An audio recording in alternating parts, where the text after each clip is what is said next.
karere ka Huye mu ntara y'amajyepfo y'igihugu cy'u Rwanda haravugwa amakuru y'abantu bagera kuri 90 bamaze gufatwa n'inzego z'umutekano. Aba bantu 90 ngo bakaba bafashwe barenze ku mabwiriza yo kwirinda icyorezo cya COVID-19 nk'uko inzego z'umutekano zamaze kubidutangariza. Nyuma y'afatwa ry'aba bantu, inzego z'umutekano ziratangaza iki? Hanyuma se aba bantu bari bahuriye mu buhe mugambi?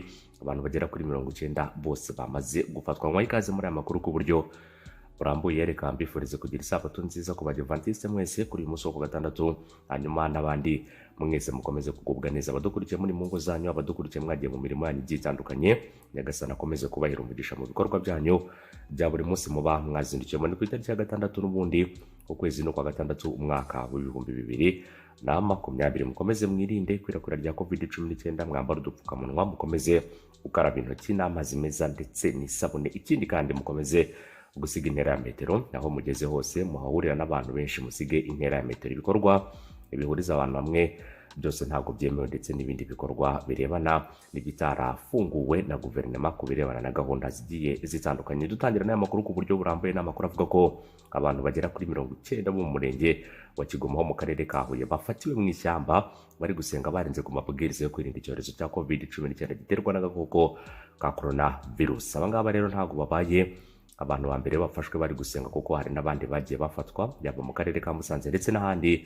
Byakomeje kugenda bigaragara ko hari abarenze ku mabwiriza yo kwirinda COVID-19 bakajya gusengera mu mashyamba, mu buvumo, mu nsengero ndetse n'ahandi hatandukanye. Hanyuma bafashwe ahagana saa 6 z'amanywa kuri uyu wa gatanu birunze hamwe bari gusengera mu ishyamba rya Kinyamakara riherereye mu mudugudu wa Gasura wo mu kagari ka Karimbi, hanyuma rero cyangwa se ni mu kagari ka Karambisoro. Umunyamabanga nshingwabikorwa w'umurenge wa Kigoma witwa Dukundimana Cassien, umwe mu baduhamirije aya makuru, avuga ko bafashwe muri gahunda y'ubugenzuzi buri gukorwa harebwa niba abantu bari kubahiriza amabwiriza yo kwirinda ikwirakwira rya COVID-19. Yagize ati twabasanze mu ishyamba rya Kinyamakara ari abantu 90 baturuka mu matorero atandukanye, abarenga 60 n'abo muri ADPR, abandi n'abo muri EYARA, hakabamo n'abayoboke ba Kiliziya Gatolika bagera kuri 12.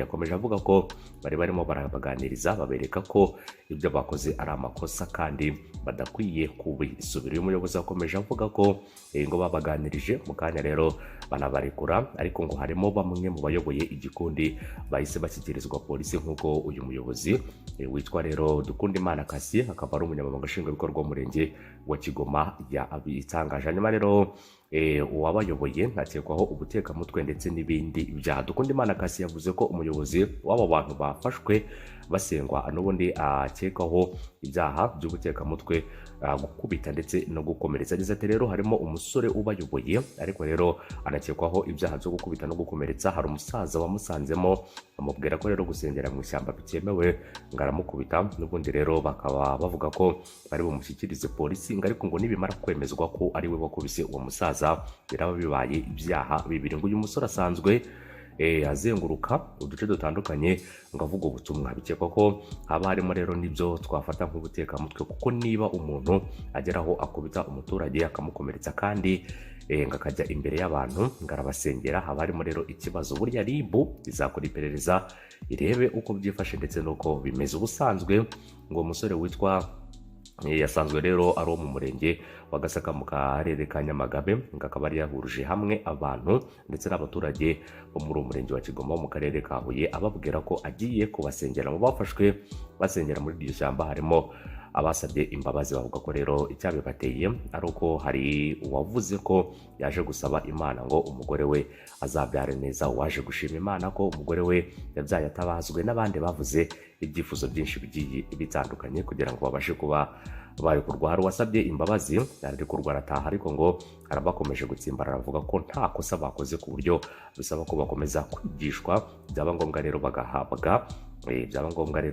n'ibihano. Dukundimana yibukije abaturage ko leta y'u Rwanda ikunda abanyarwanda bose, bityo ko kuba insengero zarafunzwe ari ukurengera ubuzima bwabo ngo batandura cyangwa ngo banduze abandi COVID-19. Yabasabye gukomeza kubahiriza amabwiriza yashyizweho no gukumira iki cyorezo. Avuga ko nibashyira hamwe bakayubahiriza, aribyo rero bizatuma iki cyorezo gitsindwa burundu, ubuzima bugasubira uko bwari bumeze mbere kitaraza. Yavuze ko ushaka gusenga wese ashobora kubikorera mu rugo rwe ariko akirinda guhuriza hamwe abantu. Ikindi kandi uwagira ikibazo cyihariye yakuyambaza ubuyobozi bukamufasha kugikemura. Muri abo bafashwe harimo abana bagera kuri 5 baje bakurikiye ababyeyi babo. Mu minsi mike ishize abaturage bo mu karere ka Rusizi bakaba rero bariraye barenga ku mabwiriza yo kwirinda COVID-19 kubera kujya hakurya muri Repubulika Iharanira Demokarasi ya Kongo banyuze mu nzira zitemewe, bituma abagera kuri 36 baracyanduye. Ibyo byatumye abantu mu mujyi wa Kamembe bategekwa kuguma mu ngo zabo mu gihe cy'ibyumweru 2 kugira ngo habanze hashakishwe abantu bose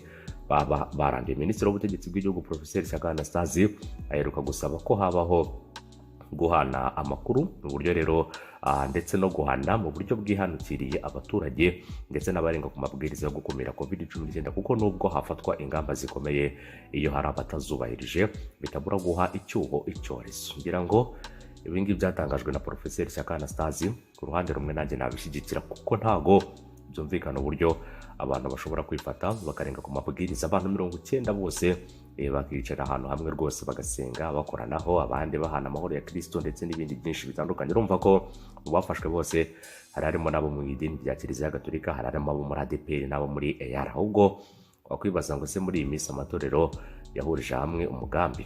Ibi ni ibintu rero ushobora kuba wakwibaza. Gusa nanone nta ibintu biteye ikibazo kandi binateye impungenge kuba abantu batumva rwose. Babwirwa inshuro nyinshi, twakomeje kugenda tubirimba inshuro nyinshi mu bitangazamakuru, twakomeje kugenda tubivuga inshuro nyinshi mu myanzuro yagiye ifatwa. Nta munsi tudasoma ibyemezo by'inama y'abaminisitiri, ariko ugasanga abantu bamwe na bamwe bavuna ibiti mu matwi, ntabwo bumva icyo inzego z'umutekano zitangaza kuri iki cyorezo. Ariko nanone nk'ubu bagize gutya bagafata ingamba bakavuga bati bitewe n'aba bantu bagera kuri 90 bakavuga bati akarere ka Huye tugashyize mu kato. Baze rero abantu baba bahemukiye, ibaza abaturage bose batuye akarere ka Huye baba bahemukiye ku bw'abantu bake cyane bagera kuri 90 ariko batari bake nanone mu kuba bakwanduzanya. Aba bantu 90 banduzanyije ubwabo ndetse rero bakanduza n'abandi. Urumva ko rero akarere kose kaba gashize ku birebana n'icyorezo cya COVID-19. Gusa nanone leta n'umubyeyi, leta irakuganiriza akakubwira ibyiza n'ibibi, hanyuma wowe wakomeza gutsimbara no kurenga ku byashyizweho ndetse n'amategeko aba yarashyizweho. Nta kindi bihano bibera, ibihano n'ubundi biberaho kugira ngo bihabwe wa wundi warenze ku mategeko. Niyo mpamvu n'itegeko ribaho, itegeko rikagirwa n'ibihano, hakaba n'abashinzwe gushyira mu bikorwa ayo mategeko n'abashinzwe gukurikirana buri muntu uwo ari we wese urenga ku mabwiriza ndetse n'amategeko aba yashyizwe. Ariko nanone gufatwa nk'abantu nk'aba ngaba bagomba guhanwa kugira ngo babere n'abandi urugero. Ngira ngo twagiye tukubwira n'abandi bafatiwe muri Karongi, si aba ngaba bonyine bafatiwe Karongi, hari n'abandi bafatiwe mu karere ka Musanze, hari n'abandi bagiye bafatirwa mu buvumo, hari n'abagiye bafatirwa mu ngo z'abantu barenga ku mabwiriza. Ibi byose bigaragaza uburyo abantu bisa naho ari abagiye bakerenza ndetse bakanasuzugura iki cyorezo. Ariko nyabona uwo rero indwara itarahitana cyangwa se uw'icyorezo kitarageraho ngo amenye ububi bwacyo, amenye ubukana bwacyo, amenye uburyo iki cyorezo ari kibi, ashobora kuba yabyumva kumva ko rero ari amakabya nkuru cyangwa se akumva ko ari ibintu by'ibikabyo biri aho by'itangazamakuru cyangwa se by'abayobozi kugira ngo bakomeze gukumira abaturage kujya mu bindi bikorwa bigiye bitandukanye. Umunsi bakurekuye ejo ukarwara icyorezo cya COVID-19 ntawe uzakuvura, ukaba wakwitaba Imana, ushobora kumenya ko cya cyorezo ari icyorezo gikomeye cyane. Gusa nanone ntabwo ibyo leta yabikora, ndi kubivuga nk'urugero kuko hari aho bishobora kubaho. Ariko nanone abaturage mujye mwumva mwumvire gahunda za leta, mwihangane rwose, mwihangane mwumve kuba wariye wanyweye, kuba rero waryamye umeze neza, kuki utasengera iwawe mu rugo, kuki wumva ko Imana igusaba kujya ku misozi, kuki wumva ko Imana igusaba kujya mu butayu cyangwa mu buvumo kugira ngo ukunde uyibone. Imana se ibonekera mu buvumo gusa? Imana se ibonekera mu misozi yo hejuru? Imana se ibonekera mu nsengero gusa? Nta hantu hamwe Imana itaba. Imana iba mu bantu, Imana ni abantu. Imana ijya ivuga ko yaturemye mu ishusho yayo. Buri muntu wese ujya umubona umubonemo Imana, ariko ntumufate nk'Imana.